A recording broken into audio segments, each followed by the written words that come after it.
nga, no? I think I smell something fishy. Don't worry, LJ. Ako mismo ang tutuklas kung anong mga nangyayari kay boss at kay Tom. Kasi tulad mo, noon pa ako may kutob na may nangyayaring milagro sa kanilang dalawa. Yul, tapos mo na ba yung monthly report mo? Oo, ito, patapos na. Ikaw, hindi ka pa tapos? Naku, hindi pa kasi ako tapos eh. Ay, wala ako tapusin to. Teka, wala na naman si Tom? Saan na naman yung babaeng yun? Ay, gagawin ko na pala yung monthly report ko para makapasa na ako. Aga-aga pa nagchismisan yung inaatupag nyo. Hindi kayo pinapasahod ng kumpanyang to para magchismisan lang ha. Magsipagtrabaho nga kayo dyan. Ayan na naman yung feeling, boss. Akala mo siya may ari ng kumpanya. Eh, kabit lang naman. Ano yan? May sinasabi ka, Algie? Wala. Ito na nga. Gagawin ko na yung monthly report ko. Mabuti naman kung ganun. Siya nga pala, hoy, kayong dalawa. Ngayon pa lang, ini-inform ko na kayo na ako na ang magiging boss dito. Kaya ngayon pa lang, kailangan nyo nang sumunod sa akin, okay? Maliwanag ba? Narinig nyo ba ako talagang nagbibingi-bingihan lang kayong dalawa? Maliwanag. Maliwanag. Anong sabi nyo? Ikaw, anong sabi mo? Ma'am ang itawag nyo sa akin dahil malapit na akong maging madam dito. Okay, ma'am. Okay, ma'am. Good. Sige na, magtrabaho na kayo dyan. Ang walang silbi.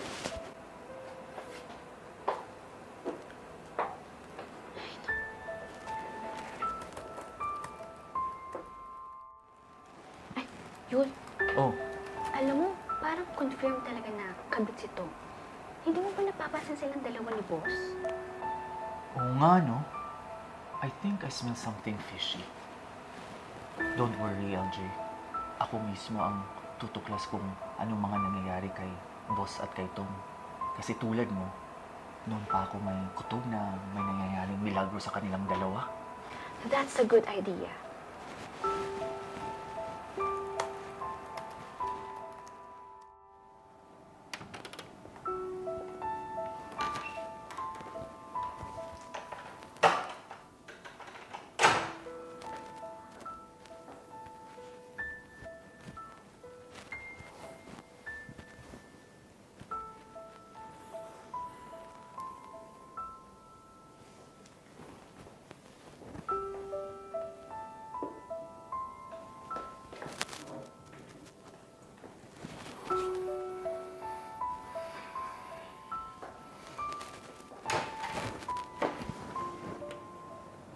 O sige na, mahal. Marami pa akong ginagawa eh.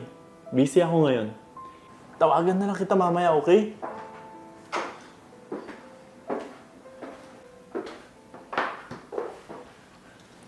Ano na? Kailan mo ba ako official na ipopromo?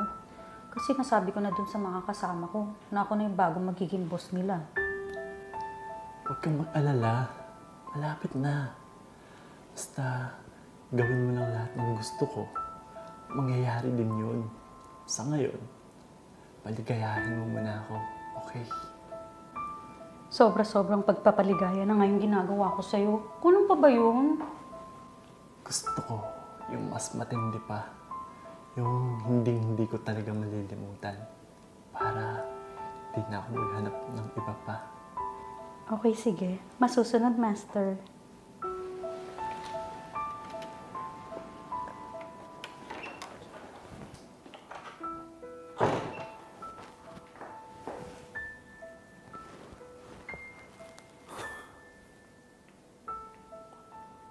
Sabi ko na nga ba eh, may nangyayaring milagro kay boss at kay malanding Tom na yon. Sa wakas, may ebidensya na ako. Makakarating to sa misis ni boss. Kailangan nilang managot, no, sa mga ginawa nilang kababuyan dito sa office. Lalo na yung malandi at feeling boss na Tom na yon.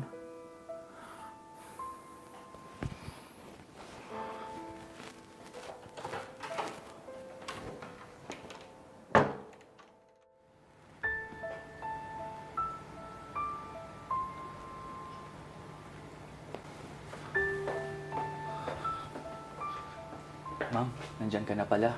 Pasensya ha. medyo natagalan. Marami akong tinatapos eh. Ito na pala yung ebidensya na sinasabi ko.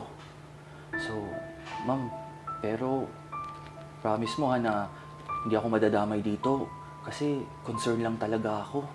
Matagal ko na kasi ding nakahalata eh yung mga ginagawa nilang hindi kaaya-aya ni boss at saka ni Tom.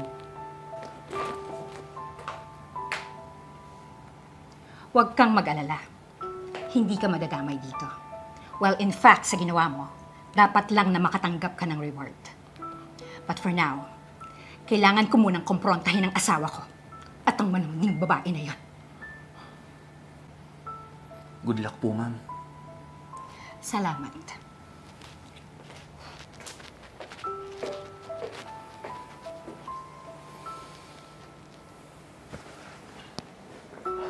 Oh, sige na. Bumalik ka na sa desk mo. Baka may makakakita pa sa atin.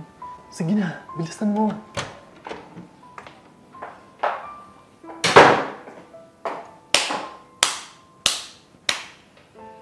Naistorbo ko ba kayo sa paglalaro niyo ng apoy? Mga manloloko! Mahal, anong ginagawa mo dito? Tsaka, ba't di ka man lang nagpasabi na pupunta ka? Nandito talaga ako para supresahin kayo ng kabit mo. Sakto. Andito rin pala yung higad na yan. Baka nga wrong timing pa ang pagpunta ko. Naistorbo ko kayo, di ba? Mahal, mag-ingat ka sa mga salita mo. Hindi ko alam mga pinagsasabi mo. Hindi mo alam! Pwes, ipapaalam ko sa inyo. But before that, may inahanda akong magandang show para sa inyong dalawa. Siguradong magugulat kayo. Dahil kayong dalawa ang bida dito!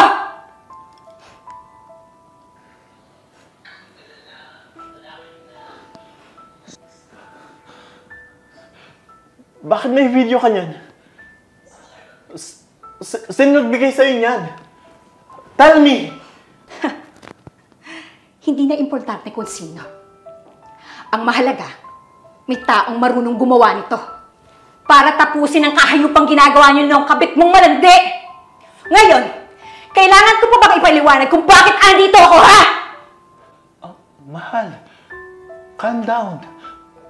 Huwag ka sumigaw, baka may makarinig sa atin. Wala akong pakialam.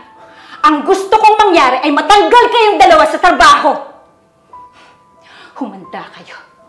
Dahil sa ebidensyang hawak ko, sisiguraduhin kong matatanggal kayo ngayon na.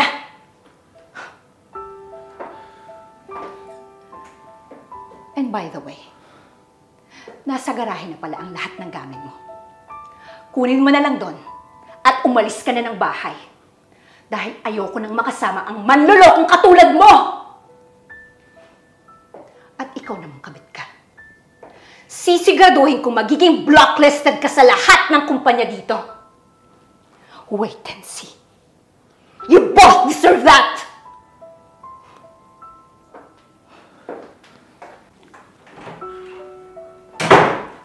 Boss, paano na ako? Bahala ka dyan. Uunahin pa ba kita? Umalis ka na.